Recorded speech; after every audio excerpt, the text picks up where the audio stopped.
stage that we've been asked to stay at home unless we need to go about essential business. What each of us does individually benefits us all. We are in this together. We know from what we've seen so far that the majority of people are playing their part, making that sacrifice for everyone's benefit. New regulations to widen the power of the Gardaí have been approved by Cabinet. The Gardaí have been given these powers on an exceptional basis. They are to be used for exceptional cases. The Gardaí will continue what they have been doing to date, where the approach has been to engage, educate and encourage. Enforcement has and will continue to be a last resort and used sparingly.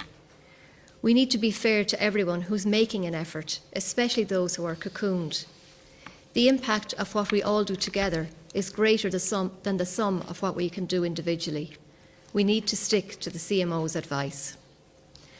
I know that with the long weekend approaching and the weather improving, this might be difficult. You might be tempted to travel beyond the 2 kilometres to a park or a beach or even to a holiday home in another part of the country. It's really important that you don't do that. If we don't stay the course, all of the sacrifices already made and all of the work you have put in so far and all of the work done by our frontline workers to try and suppress this virus won't be enough. The only way to slow the spread of Covid-19 is to stay at home and to stick to the guidelines. It's hard, but we need to continue what we are doing to protect ourselves, to protect the lives of our families and our most vulnerable and all of those working on the front line. Our essential workers have to go to work. Everyone else's job is to stay at home. That is how we will save lives.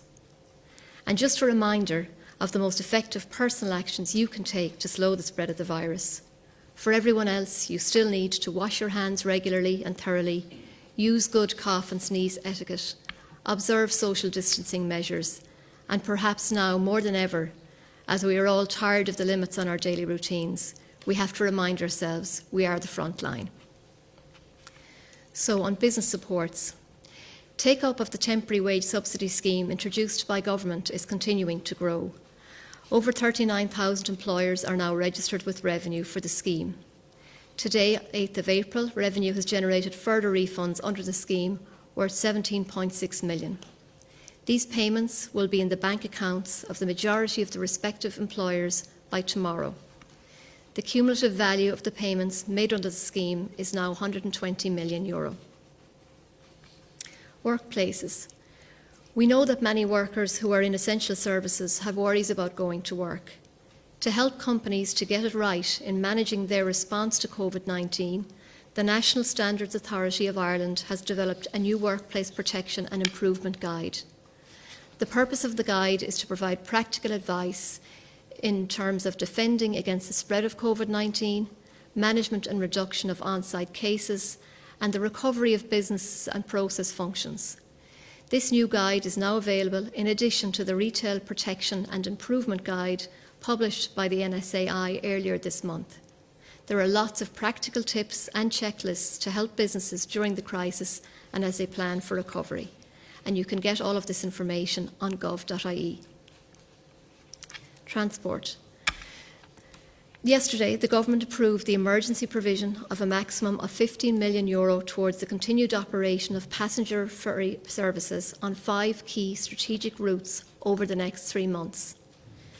Measures to control the Covid-19 pandemic have now practically stopped passenger traffic on ferries, meaning operators have lost the essential revenue needed to stay viable. The routes being supported are Dublin-Cherbourg, Rosslare-Fishguard, Pembroke, Sherbrooke and Bilbao. These 5 routes are of vital importance to sustaining Ireland's supply chain, keeping goods, including food and medical supplies, moving into and out of the country. The operators currently providing these services who will be eligible for this support are Irish Ferries, Stena Line and Brittany Ferries.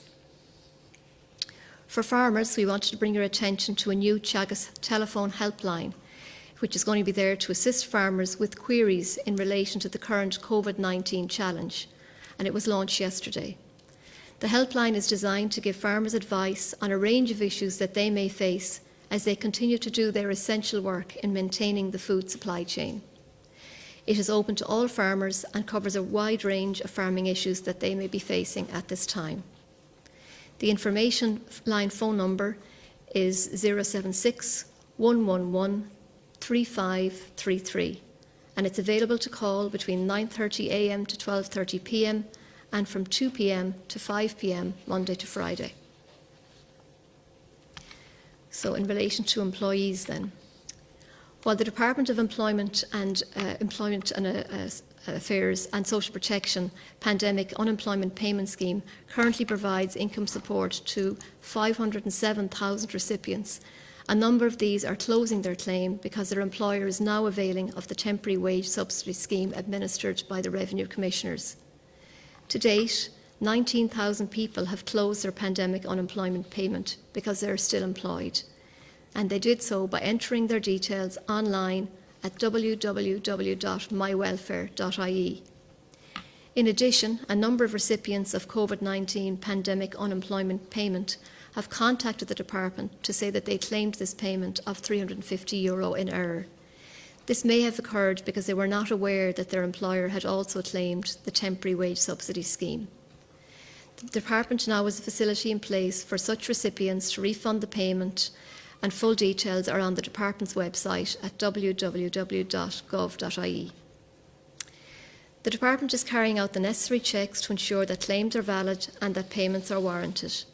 If anyone has claimed this payment in error and wishes to make a refund, they should do so at the earliest opportunity by accessing the refund facility.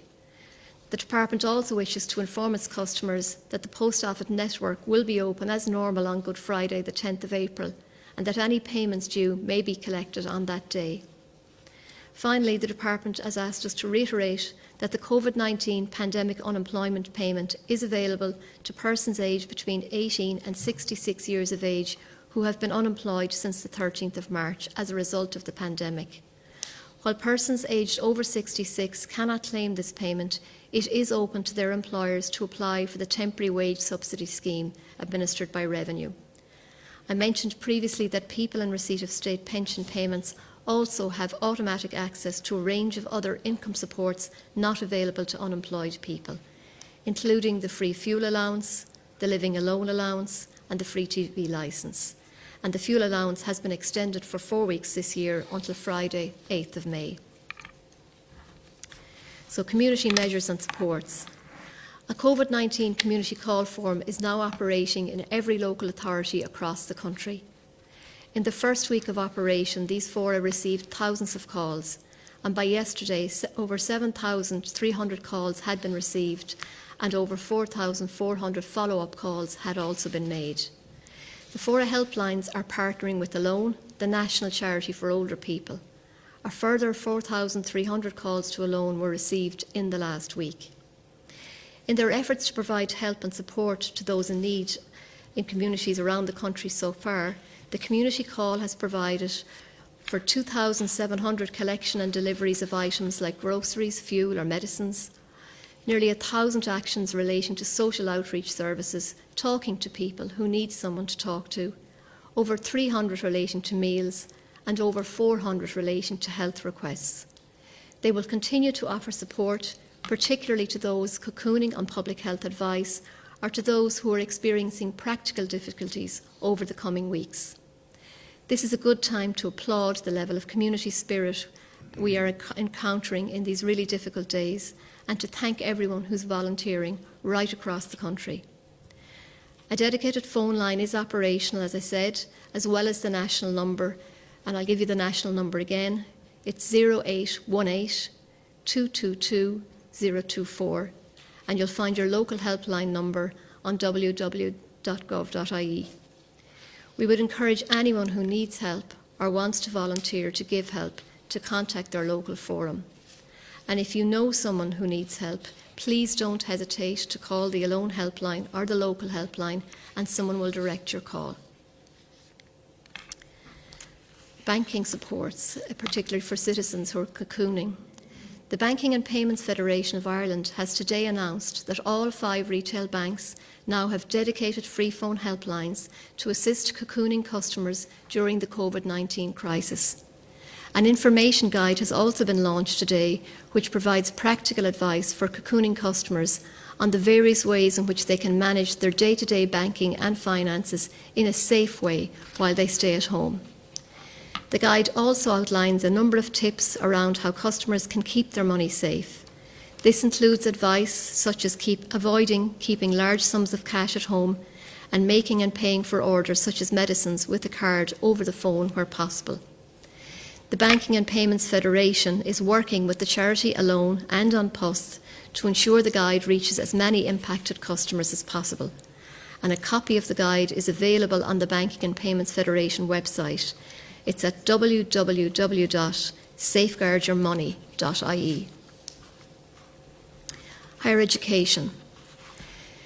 The Exam Standards and Integrity, Quality and Qualifications Ireland published some guidance yesterday around exams and assessments in relation to higher education and training courses. This guidance clarified that no written, oral or practical assessments will be held in examination or assessment centres until Covid-19 restrictions have been lifted. Alternative arrangements will be made, including online exams or rescheduling where necessary. Students who are not able to participate in alternative assessment arrangements will not be penalised, and they will have the opportunities to complete their studies at a later time. Education and training will continue for all students, but students expecting to graduate this year are a top priority. It's expected that while some students may not complete their studies in the original timescale, as many as possible will graduate this year as planned. Quality and Qualifications Ireland have asked us to emphasise that all standards will be upheld and the integrity of awards will be maintained. Qualifications achieved this year will be valued and regarded exactly the same as any other year. So the state exams. As the Taoiseach and the Minister for Education have said, Government is focused on running both sets of state exams, the junior and leaving certs. The Minister has also said that he would prefer to see students get at least 2 weeks class time in school before they have to sit any exams. We know that students and their families need clarity on this, and we know that you're feeling a lot of pressure. We're asking you to keep studying and to keep focused. We are working on providing you with answers in relation to the exams as soon as possible. Contingency plans are under consideration, and all decisions will be based on the public health advice on what happens in relation to current restrictions. The National Public Health Emergency Team will meet again at the end of this week, and the Minister would hope to be in a position to provide clarity on the junior cycle and leaving certificate in the coming days. On the subject of primary and post-primary education, we just also want to issue a reminder. We're aware that it may be easy to lose sight of some of the everyday deadlines in the changed routines at this time. So we want to highlight to anyone planning to arrange school transport for the upcoming year. The closing date for school transport applications is Friday, the 24th of April, and anyone wishing to apply for the primary or post-primary school transport schemes should visit gov.ie for more information. On the international side, as you know, there has been regular contact between the Minister for Health and the CMO and their counterparts in Northern Ireland since the Covid-19 situation began to develop. Yesterday, a memorandum of understanding was formally agreed between the Departments of Health for the Republic of Ireland and Northern Ireland to underpin and strengthen North-South cooperation on the public health response to Covid-19. The agreement focuses on facilitating greater cooperation on areas such as public health messaging, research, programmes of behavioural change, ethics, evidence-based and modelling, and public health and non-pharmaceutical measures. More broadly, we are continuing what is the biggest repatriation effort ever in the history of the state. So far, we have helped about 4,600 people to come home. The Department of Foreign Affairs and Trade helpline has taken over 16,000 calls from people looking for assistance in recent weeks. That effort will carry on as we continue to work with Irish people across the world in need of advice and assistance. Irish citizens abroad looking to return home should contact their local embassy or consulate or contact the Department of Foreign Affairs helpline on 01 613 1733. So some concerns. Some questions have been raised about the temporary wage subsidy scheme and the PAYE tax. Today we want to provide clarity on that issue. In order to ensure speedy payments and minimise hardship on households in the short term, the temporary wage subsidy scheme is not being taxed at the time at which you receive it. However, as is the case with most income, the payment is liable to income tax, universal social charge and pay-related social insurance. The amount of tax you pay depends on the amount of income you earn and on your personal circumstances, and not everyone in receipt of temporary wage subsidy will end up owing tax. If you do end up owing tax, it will be generally collected in manageable amounts over the course of the next tax year. Finally, before I go, I just want to echo what Dr. Houlihan has been saying about staying on track. 2/3 of all the cases recorded so far are caused by community transmission. To you and me, that means we caught people caught the disease going about their daily business. While social distancing measures have made a difference, what Dr. Houlihan is telling us is that we're not there yet. This weekend, we want all of you, the vast majority who are already making sacrifices, to be confident that we're working together to get everyone to comply so we can make the impact on this disease that we need to. I want to thank you again on behalf of the government and all our essential workers for the massive efforts you are making just by staying at home. Thank you.